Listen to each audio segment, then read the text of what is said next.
think the first is, depending on how well you want to do, and particularly if you're starting a company, you need to work super hard. So what does super hard mean? Well, when my brother and I were starting our first company, instead of getting an apartment, we just rented a small office and we slept on the couch. And we showered at the YMCA, and we had just one computer. So the website was up during the day, and I was coding at night. 7 days a week, all the time.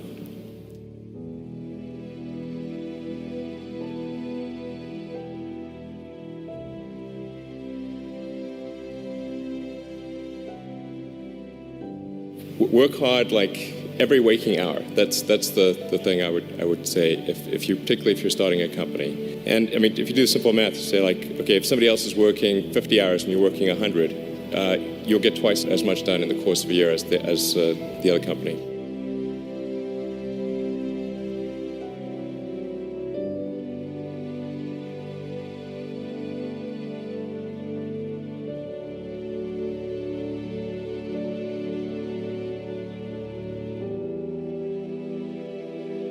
I think too is you got to make sure that whatever you're doing is a great product or service. It has to be really great. And I go back to what I was saying earlier, where if you're a new company, I mean, unless it's like some new industry or new market that, if it's an untapped market, then you have more ability to, the standard is lower for your product or service. But if you're entering anything where there's an existing marketplace against large entrenched competitors, then your product or service needs to be much better than theirs. It can't be a little bit better, because then you put yourself in the shoes of the consumer and they say, why would you buy it as a consumer? You're always going to buy the trusted brand unless there's a big difference.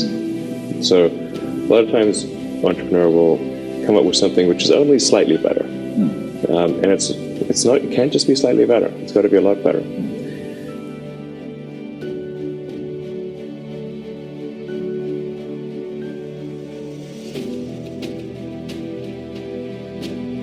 The other thing I'd say is that if you're creating a company or if you're joining a company, the most important thing is to attract great people. So either join a group that's amazing, that you really respect, or if you're building a company, you've got to gather great people. I mean, all a company is a group of people that have gathered together to create a product or service. And so depending upon how talented and hardworking that group is, and the degree to which they're focused cohesively in a good direction, that will determine the success of the company.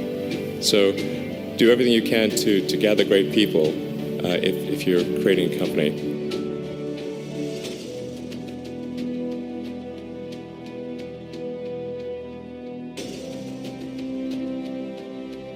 Then I'd say focus on signal over noise. A lot of companies get confused. They spend money on things that don't actually make the product better.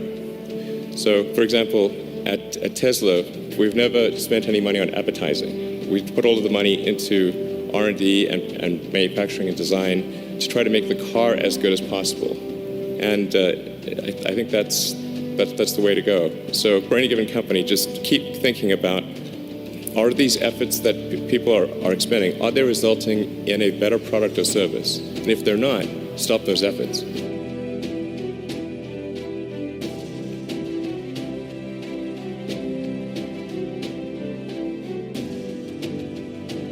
And then I think that the final thing I would encourage you to do is, now is the time to take risk. You don't have, you don't have kids, but as you get older, your obligations increase. And once you have a family, you start taking risk not just for yourself, but for your family as well. It gets much harder to do things that might not work out.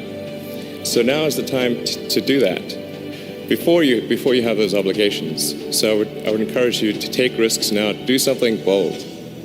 You won't regret it.